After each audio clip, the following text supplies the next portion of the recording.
أعوذ بالله من الشيطان الرجيم. بسم الله الرحمن الرحيم. الله الذي خلق السماوات والأرض وأنزل من السماء ماء فأخرج به من الثمرات رزقا لكم وسخر لكم الفلك لتجري في البحر بأمره وسخر لكم الأنهار وسخر لكم الشمس والقمر دائبين وسخر لكم الليل والنهار وآتاكم من كل ما سألتموه وإن تعدوا نعمة الله لا تحصوها إن الإنسان لظلوم كفار. اللہ وہ ہے جس نے بنائے آسمان و زمین اور اتارا آسمان سے پانی، پھر اس سے نکالی روزی تمہارے میوے، اور کہنے میں کیا تمہاری کشتی کو کہ چلے دریا میں اس کے حکم سے، اور کام میں لگا دیا تمہارے ندیوں کو، اور کام میں لگا دیا تمہارے سورج اور چاند کو ایک دستور پر برابر، اور کام میں لگا دیا تمہارے رات اور دن کو، اور دیا تم کو ہر چیز میں سے جو تم نے مانگی، اگر گنو احسان اللہ کے نہ پورے کر سکو، بے شک آدمی بڑا بے انصاف ہے، ناشکرہ. اللہ رب العالمین نے جو ہے انسان کے ساتھ اللہ تعالیٰ نے بڑے خیر کے معاملے فرمائے کہ انسان کو اللہ تعالیٰ نے اپنی بڑی بڑی نعمتیں عطا فرمائی، اور نعمتوں کی یاد دہانی کرا کر انسان کو اس کی عبادت و اطاعت کی طرف دعوت دی گئی. ارشاد ہے اللہ ہی کی ذات ہے جس نے آسمان اور زمین پیدا کیے، جس پر انسانی وجود کی ابتدا اور بقائے موقوف ہے. پھر آسمان سے پانی اتارا جس کے ذریعے طرح طرح کے ثمرات پیدا کیے تاکہ وہ تمہارا رزق بن سکے. لفظ ثمرہ کی جمع ہے. ہر چیز سے حاصل ہونے والے نتیجے کو اس کا ثمرہ کہا جاتا ہے. اس لیے لفظ ثمرات میں وہ تمام چیزیں بھی شامل ہے جو انسان کی غذا بنتی ہے، اور وہ چیز بھی جو اس کا لباس بنتی ہے، اور وہ چیز بھی جو اس کے رہنے سہنے کا مکان بنتی ہے، اور وہ چیز بھی جو اس کا لباس بنتی ہے، اور وہ چیز بھی جو اس کے رہنے سہنے کا مکان بنتی ہے. کیونکہ لفظ رزق جو اس آیات میں مذکور ہے وہ ان تمام ضروریات انسانی پر حاوی اور مشتمل ہے. اللہ تعالیٰ نے انسان کو بڑی نعمتیں عطا فرمائی. اپنی نعمتوں کے یاد دہانے کے طور پر اللہ فرماتے ہیں کہ تم میری اطاعت کرو، تم جو ہے میری فرما برداری کرو. میں نے تمہارے واسطے آسمان اور زمین کو بنایا، تمہارے واسطے چاند اور سورج کو پیدا کیا، تمہارے واسطے جو ہے آسمان سے پانی کو برسایا. جی یہ جو کچھ ثمرات ہمارے پاس رزق کے شکل میں ہو، یا مکان کے شکل میں ہو، یا لباس کے شکل میں ہو، یہ سب اللہ تعالیٰ کی نعمتیں ہیں. کیا ہے بولو؟ اے انسان میں نے تجھ کو جو ہے پیدا کیا ہے، چاند اور سورج کو تیرے واسطے پیدا کیا، آسمان و زمین کو تیرے واسطے پیدا کیا، اور تجھے جو ہے تو اپنے واسطے پیدا کیا. وَمَا خَلَقْتُ الْجِنَّ وَالْإِنسَ إِلَّا لِيَعْبُدُونَ. ہم نے انسان اور جنات کو اپنی عبادت کے واسطے پیدا کیا. پھر فرمایا کہ اللہ نے کشتیوں جہازوں کو تمہارے کام میں لگا دیا. کشتیاں، جہاز، بڑے بڑے جہاز وہ اللہ کے حکم سے دریاؤں میں چلتے پھرتے ہیں۔ کتنے بڑے بڑے جہاز آج دریاؤں میں چل رہے ہیں، آپ اندازہ اتنے بڑے بڑے جہاز ہو چکے ہیں، ایسا لگتا ہے کوئی بہت بڑی بلڈنگ سمندر میں کھڑی ہے۔ کئی اس میں جو ہے تو کمرے ہیں، کئی طرح طرح کی اس میں نعمتیں ہیں۔ یہ سب جو چل رہے ہیں اللہ کے حکم سے چل رہے ہیں۔ بات سمجھ گئے؟ اگر اللہ کا حکم آ گیا، پانی اس کو لقمہ بنا لے تو جہاز ڈوب جاتا ہے۔ اللہ تعالیٰ نے ان چیزوں کا استعمال انسان کے واسطے آسان کر دیا۔ لکڑی، لوہا اور ان سے کشتی جہاز بنانے کے اوزار و آلات اور ان سے صحیح کام لینے کی عقل و دانش، یہ سب چیزیں اللہ نے انسان کو دی ہیں۔ بھئی لکڑی لوہا تو موجود ہے، لیکن عقل بھی تو ہونا اس کو بنانے کے لیے، کہ نہیں ہونا چاہیے؟ بھئی لکڑی لوہا سب موجود ہے، عقل تو ہونا جہاز کیسے بنتا ہے کر کے۔ وہ عقل انسان کو اللہ تعالیٰ نے عطا فرمائی۔ تو اگر انسان ان چیزوں کو بناتا ہے تو ناز نہ کرے، یہ سب ایجاد کی صلاحیت اللہ تعالیٰ نے انسان کو دی ہے۔ بھئی کوئی ناز کر رہا ہے کہ بھائی آپ کو یہ جہاز بنانے کی صلاحیت کون دی؟ بولو اللہ رب العالمین نے دی ہے، کیونکہ جن چیزوں سے ان میں کام لیا گیا ہے ان میں کوئی بھی چیز تم نے پیدا نہیں کی۔ جو بھی چیز جہاز میں لگتی ہے وہ سب اللہ نے پیدا کی۔ کیا انسان نے لوہے کو پیدا کیا؟ نہیں کیا۔ کیا انسان نے تانبے کو پیدا کیا؟ نہیں کیا۔ کیا انسان نے درخت کو پیدا کیا؟ نہیں کیا۔ ان سب چیزوں کو پیدا کرنے والا ایک اللہ رب العالمین ہے۔ خالق کائنات کی بنائی ہوئی لکڑی، لوہے، تانبے، پیتل ہی میں تصرفات کر کے یہ ایجاد کا صحرا انسان اپنے سر نہیں لینا چاہیے، ورنہ حقیقت دیکھو خود آپ کو اپنا وجود، اپنا ہاتھ اور پاؤں، اپنا دماغ اور عقل بھی انسان کی اپنی بنائی ہوئی نہیں ہے، یہ سب اللہ نے بنایا ہے۔ ہاتھ اور پاؤں بولو کون بنایا ہے؟ اللہ رب العالمین نے بنائے۔ عقل کون دی ہے؟ اللہ رب العالمین نے دی ہے۔ انسان کبھی بھی یہ صحرا جو دنیا میں جدید ٹیکنالوجی بن رہی ہے، یہ صحرا اپنے سر نہ لے، بلکہ سب ایجاد کی صلاحیت اللہ رب العالمین نے دی ہے۔ بات سمجھ گئے؟ اس کے بعد فرمایا ہم نے تمہارے لیے سورج اور چاند کو مسخر کر دیا۔ کیا کر دیا بولو؟ یہ دونوں ہمیشہ ایک ہی حالت میں چلتے رہتے ہیں۔ دائبین دأب سے مشتق ہے، جس کے معنی عادت کے ہیں۔ مراد یہ ہے کہ ہر وقت اور ہر حال میں چلنا ان دونوں سیاروں کی عادت بنا دی گئی ہے، کبھی اس کے خلاف نہیں ہوتا۔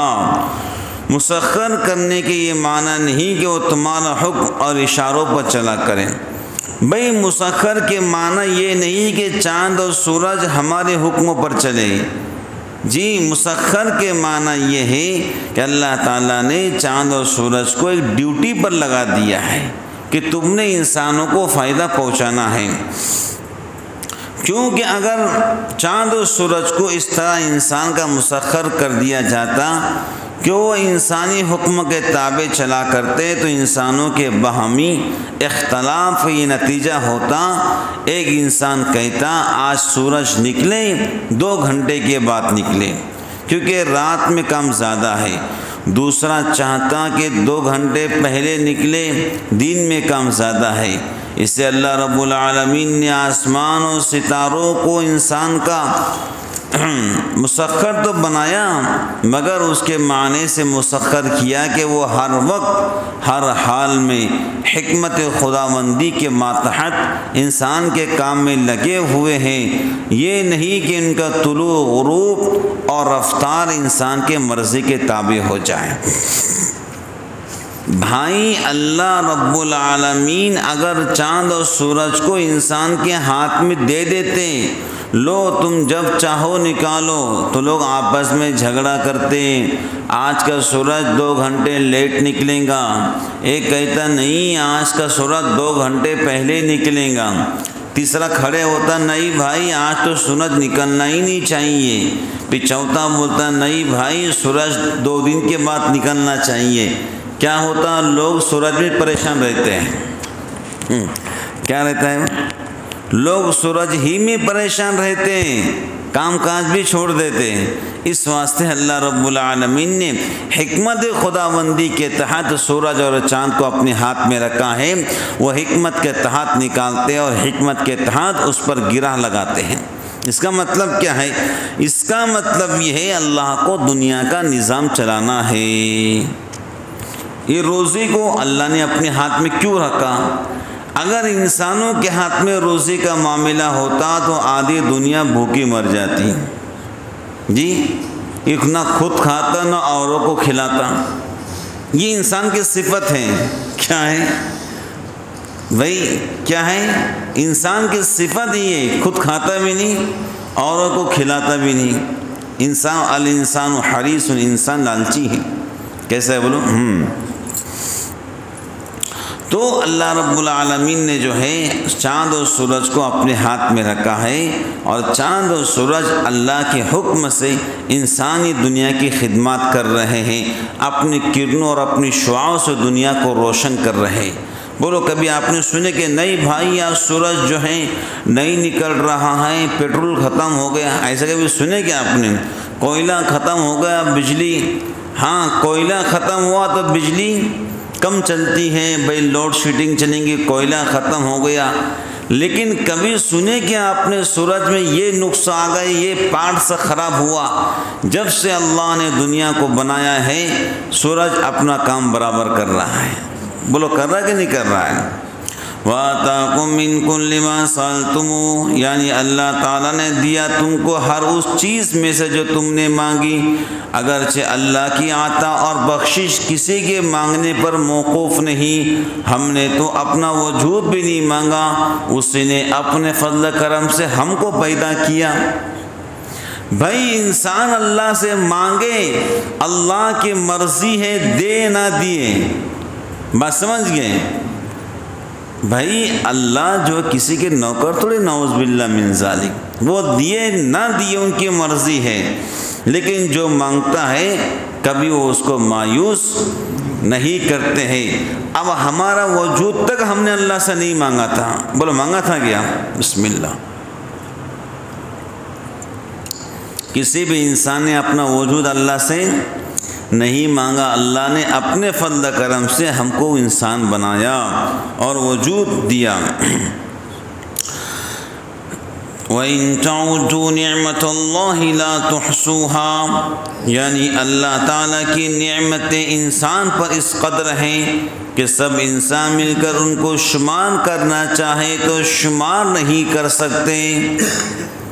بھئی اللہ کی نعمتیں انسانوں پر اتنی زیادہ ہیں کہ سب مل کر شمار کرنا چاہیں تو شمار نہیں کر سکتے۔ انسان کا اپنا وجود خود ایک عالم اصغر ہے، اس کی آنکھ، ناک، کان، ہاتھ، پاؤں، بدن کے ہر جوڑ بلکہ ہر رگ و ریشے میں اللہ رب العالمین کے غیر متناہی نعمتیں مستور ہیں، جن سے یہ چلتی پھرتی سینکڑوں نازک مشینوں کی عجیب و غریب فیکٹری ہر وقت مشغول ہے۔ بھئی ہمارے جو پارٹس اللہ نے بنائے ہیں یہ خود بخود چل رہے ہیں اللہ کے حکم سے۔ بولو چل رہے کہ نہیں چل رہے؟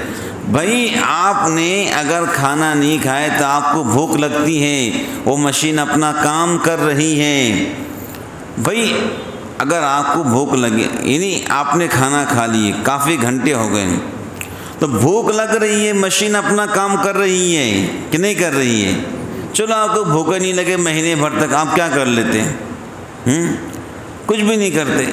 بھائی اللہ رب العالمین نے ایک نظام بنایا ہے، پورا ہمارا بدن ایک فیکٹری ہے۔ کیا ہے بولو؟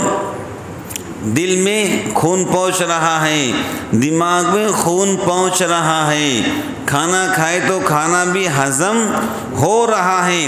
ایک عجیب و غریب فیکٹری کا نظام اللہ نے ہمارے بدن میں رکھا ہے۔ اگر ہمیں گاڑی چلانا ہے تو پیٹرول لگتا ہے اور پیٹرول کو پیسے لگتے ہیں، لیکن اتنا بڑا نظام اللہ رب العالمین ہمارے باڈی میں چلا رہے ہیں، کیا ہم کو اس پر پیسے لگتے ہیں؟ کبھی نہیں لگتے ہیں جی۔ یہ پاؤں برابر چل رہے ہیں، سوچنے کی برابر صلاحیت ہے، دماغ اپنا کام کر رہا ہے، دل اپنا کام کر رہا ہے، گردے، پھیپھڑے، معدہ، پتا یہ اپنے کام کر رہے ہیں۔ یہ عجیب و غریب فیکٹری کا نظام اللہ نے انسان کے بدن میں بنایا ہے، تو تم اللہ کے نعمتیں گننا چاہو تو گن نہیں سکتے ہو۔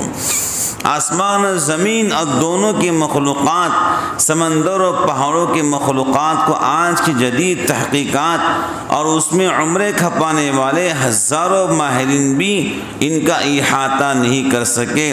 پھر نعمتیں صرف وہی نہیں جو مثبت صورت میں عام طور پر نعمت سمجھی جاتی ہے، بلکہ ہر مرض، ہر تکلیف، ہر مصیبت، رنج و غم سے محفوظ رہنا الگ الگ مستقل نعمت ہے۔ بے غم سے فری رہنا، دکھ سے فری رہنا، بیماریوں سے فری، یہ مستقل اللہ پاک کی الگ الگ نعمتیں ہیں۔ بات سمجھ گئے نا؟ ایک انسان کو کتنی قسم کی بیماریاں اور کتنی اقسام کی بدنی ذہنی تکلیفیں دنیا میں پیش آ سکتی ہے، انہی کا شمار ایک انسان سے نہیں ہو سکتا ہے۔ اس سے اندازہ ہو سکتا ہے کہ اللہ تعالیٰ کی پوری عطیات اور نعمتوں کا شمار دنیا میں کسی سے ہو نہیں سکتا۔ انسان کا تقاضا یہ تھا کہ بے شمار نعمتوں کے بدلے میں بے شمار عبادت اور بے شمار شکر لازم ہوتا، مگر اللہ تعالیٰ نے انسان کی رعایت فرمائی، ضعیف البنیان انسان کی رعایت فرمائی۔ جب وہ حقیقت پر نظر کر کے اعتراف کر لے کہ شکر واجب سے سبکدوش ہونا اس کی قدرت میں نہیں، تو اسی اعتراف کو ادائے شکر کے قائم مقام قرار دے دیا، جیسا کہ اللہ تعالیٰ نے حضرت داؤد علیہ السلام کے ایسے اعتراف پر ارشاد فرمایا، الآن قد شکرت یا داؤد، یعنی اعتراف کر لینا ادائے شکر کے لیے کافی ہے۔ آخر آیت میں فرمایا ان الانسان لظلوم کفار، یعنی انسان بہت بے انصاف اور بڑا ناشکرا ہے۔ انسان کیسا ہے؟ انسان کیسا ہے بولو؟ بہت بے انصاف اور ناشکرا ہے۔ یعنی مقتضی انصاف کا تو یہ تھا کہ کوئی تکلیف و مصیبت پیش آئے تو صبر و سکون سے کام لے، زبان اور دل کو شکایت سے پاک رکھیں اور سمجھے کہ جو کچھ پیش آیا ہے ایک حاکم حکیم کی طرف سے آیا ہے، وہ بھی مقتضی حکمت ہونے کے بنا پر ایک نعمت ہے، اور جب کوئی راحت و نعمت ملے تو دل اور زبان ہر عمل سے اس کا شکر گزار ہو، مگر عام انسانوں کی عادت اس سے مختلف ہے۔ ذرا مصیبت و تکلیف پیش آ جائے تو بے صبری میں مبتلا ہو جائے اور کہتے پھرے، اور ذرا نعمت دولت مل جائے تو اس میں مست ہو کر خدا کو بھلا دے۔ اس لیے مومنین مخلصین کی صفت پچھلی آیات میں صبار اور شکور بتلائی گئی ہے۔ جی انسانوں کو تکلیف آئی، مصیبت آئی تو ڈنڈورا پیٹتے پھرتے ہیں، اللہ میاں کو ہم ہی دکھے، اللہ میاں ہمارے سنتے ہی نہیں۔ یہ بہت بے صبری والی بات ہے۔ جس رب نے آپ کو 20 سال نعمتوں میں رکھا، اگر 20 دن آپ تکلیف میں ہیں تو صبر کر لیں۔ پہلے تو اللہ تعالیٰ سے عافیت مانگے، اگر آزمائش آ ہی گئی تب صبر کر، ڈھنڈورا نہ پیٹے۔ اللہ تعالیٰ کو اپنی شکایت انتہائی ناپسند ہے۔ اللہ فرشتوں سے کہتے دیکھو میں نے اس کو سالوں نعمتوں میں رکھا، کھاتا اور پیتا رہا، لیکن مجھے بھول کر زندگی گزاری، اب تھوڑے سے حالات آئے، تھوڑا سا ہم نے جھٹکا دیا، جھنجھوڑا، تو اب پریشان ہو رہا ہے، لوگوں کو ہماری شکایتیں کرتے پھر رہا ہے۔ اللہ پاک بڑے غضبناک ہوتے ہیں۔ اور جب دولت مل گئی، خوب کاروبار چل رہا، مال کی فراوانی، جدھر ہاتھ ڈالا پیسے ہی پیسے ہاتھ میں آ رہے ہیں، سونے کی برسات ہو رہی ہے، دولتوں کی برسات ہو رہی ہے، ریل و پیل، عزت و شان و شوکت، یہ سب کچھ ہو رہا ہے، پھر اس وقت انسان اللہ پاک کو بھول جاتا ہے اور شکر گزار نہیں بنتا ہے۔ قارون کو اللہ پاک نے اتنی بڑی دولت دی تھی، قارون نے موسیٰ علیہ السلام سے کہا تھا میں مال کی زکوٰۃ نہیں نکالوں گا، حضرت موسیٰ نبی اور پیغمبر نے کہا تھا تجھے مال کی زکوٰۃ نکالنا پڑے گی کیونکہ مال تجھے اللہ نے دیا ہے۔ قارون نے کہا تھا مجھے یہ مال اللہ نے نہیں، میں نے اپنے محنت سے کمایا ہے۔ پھر قارون کے بڑے بول اللہ کو پسند نہیں آئے، اللہ نے قارون کو مال سمیت زمین میں دھسا دیا ہے۔ جی کتنے لوگ مالدار ہیں، اللہ اور ترقی عطا فرمائے، لیکن شکر گزار ہونا چاہیے۔ کیا ہونا چاہیے؟ وَقَلِيلٌ مِّنْ عِبَادِيَ الشَّكُورُ، میرے بہت کم بندے میرا شکر ادا کرتے ہیں۔ بولو کیا ہونا چاہیے؟ شکر گزار۔ لَكَ الْحَمْدُ لَكَ الْحَمْدُ، اے میرے اللہ سب تعریف تیرے واسطے، وَلَكَ الشُّكْرُ، اے اللہ میں آپ کا شکر گزار ہوں، آپ نے مجھے پانی پلایا، آپ نے مجھے کھانا کھلایا، آپ نے مجھے اچھا مکان دیا، اچھی گاڑی دی، میں آپ کا شکر گزار ہوں۔ جی ہر حالت میں انسان کو چاہیے وہ اللہ کی نعمتوں کا اعتراف کرے اور شکر گزار بندہ بن کر زندگی گزارے۔ جو کچھ کہا گیا ہے اللہ تعالی عمل کی توفیق عطا فرمائے، آمین۔ وآخر دعوانا ان الحمد للہ رب العالمین۔